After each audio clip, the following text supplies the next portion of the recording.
चलिए नमस्कार friends, very good evening.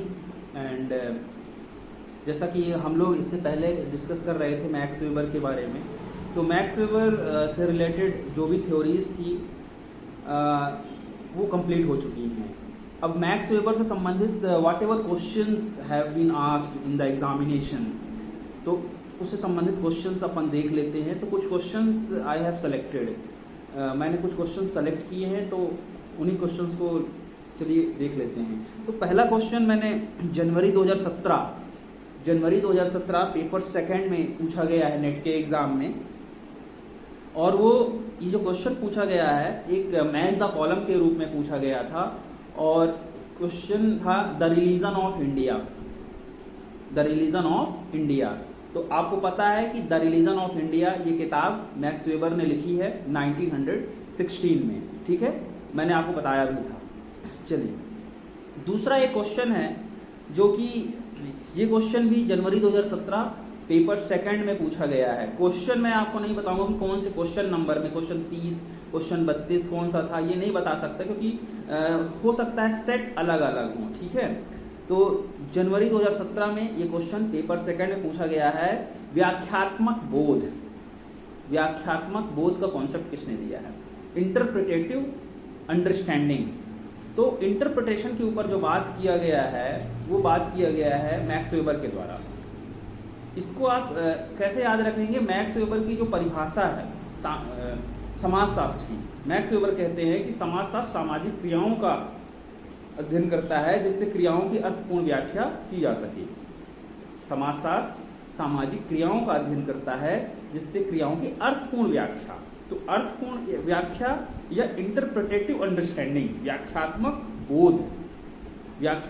बोध या इंटरप्रिटेटिव अंडरस्टैंडिंग, इसकी जो बात की है मैक्स वेबर ने की है। मैक्स वेबर कहता है कि किसी भी क्रिया को, किसी भी सामाजिक क्रिया को आप एक्सप्लेन करते जाइए, इंटरप्रेट करते जाइए, और आपको लास्ट में रिजल्ट मिल जाएगा, ठीक है। चलिए अगला क्वेश्चन है वर्स्टेहिन। मैंने आपको बताया भी था कि वर्स्टेहिन, यदि ये वर्ड आएगा तो समझ लीजिएगा this is related to Max Weber. और वर्स्टेहिन क्या था friends? Verstehen means subjective understanding. Subjective understanding का मतलब ये है कि कोई व्यक्ति किसी चीज को किस तरीके से लेता है। यदि जैसे टीचर अगर पढ़ा रहा है तो टीचर की थॉट्स को स्टूडेंट्स किस प्रकार से लेगा वो उसकी सोच है, ठीक है, वो किसी भी प्रकार से ले सकता है, ठीक है। ये वर्स्टेहिन कहलाता है, मैक्स वेबर ने इसकी कॉन्सेप्ट दी है, एक प्रकार से सब्जेक्टिव अंडरस्टैंडिंग। चलिए एक क्वेश्चन आया हुआ है, अच्छा इससे पहले वाला जो क्वेश्चन आया हुआ था वो भी जनवरी 2017 का है, ठीक है। अगला क्वेश्चन मैं उठा रहा हूं जून 2016 पेपर सेकंड, जून 2016 पेपर सेकंड। क्वेश्चन है मैक्स वेबर ने किसकी उपस्थिति या अनुपस्थिति के रूप में शक्ति और सत्ता में विभेद किया है? मैक्स वेबर ने किसकी उपस्थिति या अनुपस्थिति के रूप में शक्ति और सत्ता में विभेद किया है? ऑप्शन है अनुक्रम, दूसरा ऑप्शन है तर्क संगतता, तीसरा ऑप्शन है वैधता, और चौथा ऑप्शन है नौकरशाही। तो इसका आंसर है वैधता। मैंने आपको जब शक्ति और सत्ता वाला कॉन्सेप्ट पढ़ाया था तो एक ही चीज का डिफरेंस बताया था शक्ति और सत्ता में, मोस्ट इंपॉर्टेंट डिफरेंस की वैधता। शक्ति को जब वैधता मिल जाती है तो वो सत्ता बन जाती है, ठीक है, तो इसको ध्यान रखेंगे। अगला क्वेश्चन है जून 2016 में ही ये क्वेश्चन आया हुआ है पेपर सेकंड में, the methodology of social sciences. The methodology of social sciences ये किताब किसकी है? ये किताब मैक्स वेबर की है। ये किताब बताया गया था इंपॉर्टेंट के रूप में। फिर दिसंबर 2015 में क्वेश्चन आया हुआ है,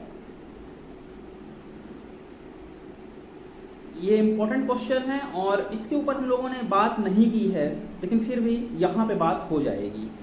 क्वेश्चन है निम्न में से किसके द्वारा मूल्य निर्णय और मूल्य संदर्भ में अंतर किया गया है? मूल्य निर्णय और मूल्य संदर्भ में अंतर किया गया है, तो इसका आंसर है मैक्स वेबर। अब इसको समझ लीजिए, मूल्य निर्णय और मूल्य संदर्भ क्या है? वैल्यू रिलेवेंस और वैल्यू जजमेंट, मूल्य निर्णय और मूल्य संदर्भ है। वैल्यू जजमेंट मतलब मूल्य निर्णय, और वैल्यू रिलेवेंस मीन्स मूल्य संदर्भ। ठीक है, वैल्यू जजमेंट मूल्य निर्णय, वैल्यू रिलेवेंस मूल्य संदर्भ। मूल्य वैल्यू रिलेवेंस होना चाहिए, लेकिन कहीं कहीं पे वैल्यू रिफरेंस भी लिख देता है, जो कि गलत है। वैल्यू रिलेवेंस जो मुझे मिला है किताबों में, इंग्लिश की किताबों में, वैल्यू रिलेवेंस और वैल्यू जजमेंट। अब ये है क्या? वैल्यू जजमेंट और वैल्यू रिलेवेंस का कॉन्सेप्ट दिया गया है मैक्स वेबर के द्वारा, इतना याद रखना है आपको। लेकिन फिर भी 2 लाइन मैं एक्सप्लेन कर दूं वैल्यू रिलेवेंस और वैल्यू जजमेंट के बारे में। वैल्यू जजमेंट उसको कहते हैं कि जब आप किसी भी जो सोशल फिनोमेना है, कोई भी सामाजिक घटना है, कोई भी सोशल इंस्टीट्यूशन है, कोई भी सोशल ग्रुप है, उसके बारे में आपकी एक पूर्व धारणा होती है, एंड अकॉर्डिंग टू दैट पूर्व धारणा आप क्या करते हैं? You give your statement, you give your statement, इसको कहते हैं वैल्यू जजमेंट।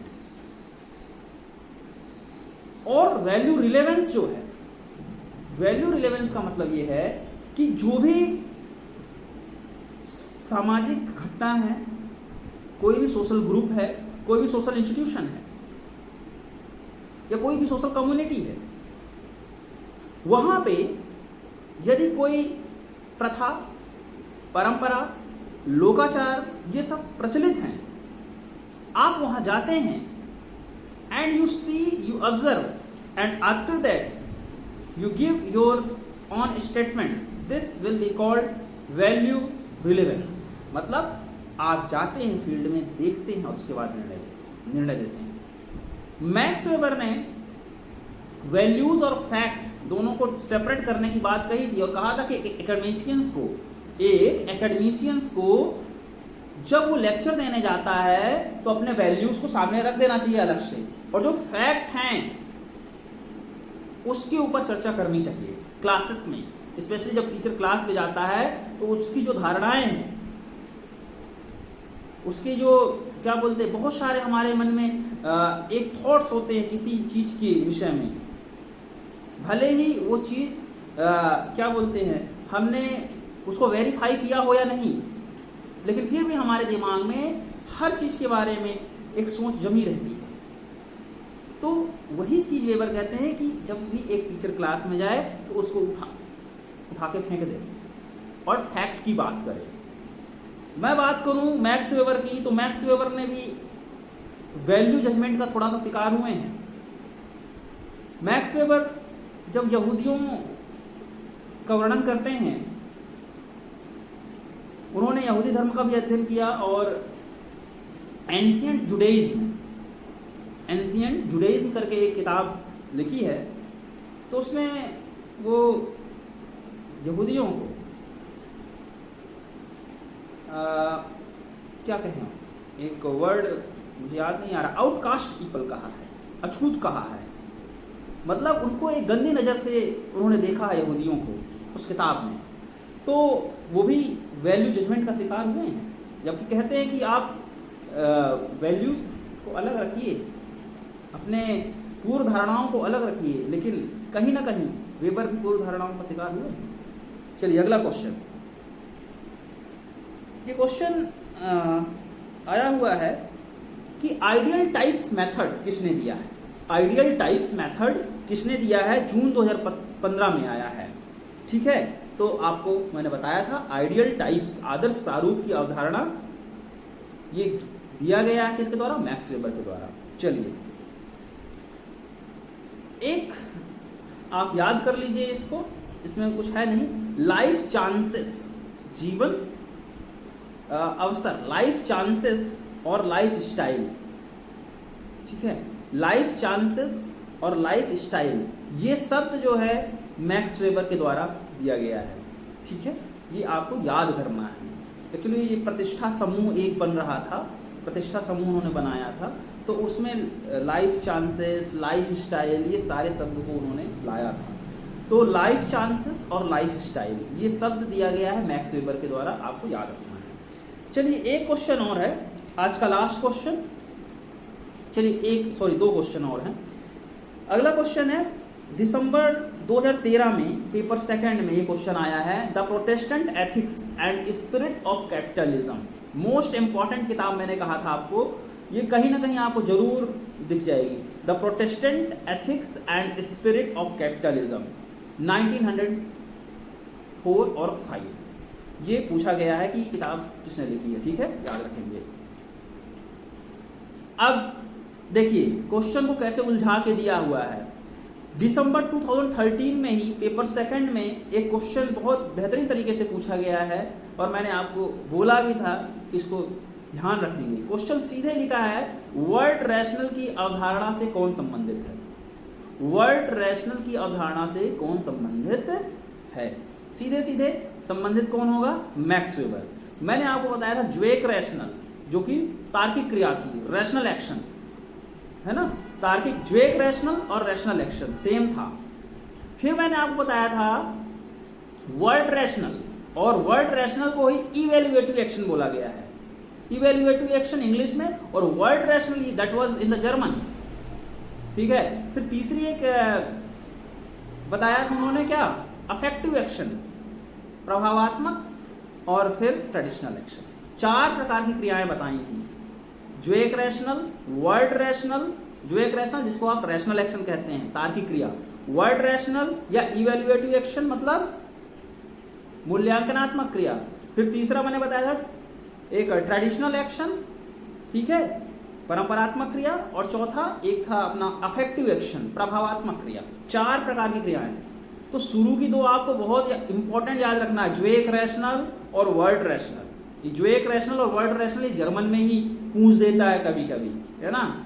स्पेलिंग लिख देगा JWECKRATIONAL, वर्ल्ड रैशनल में लिख देगा WERTRATIONAL। कॉन्सेप्ट किसने दिया, है ना। तो ऐसे ही पूछ देता है, you have to be prepare. चलिए आज के लिए इतना ही। नेक्स्ट लेक्चर में हो सकेगा तो we will start Karl Marx देखेंगे। Okay, thank you.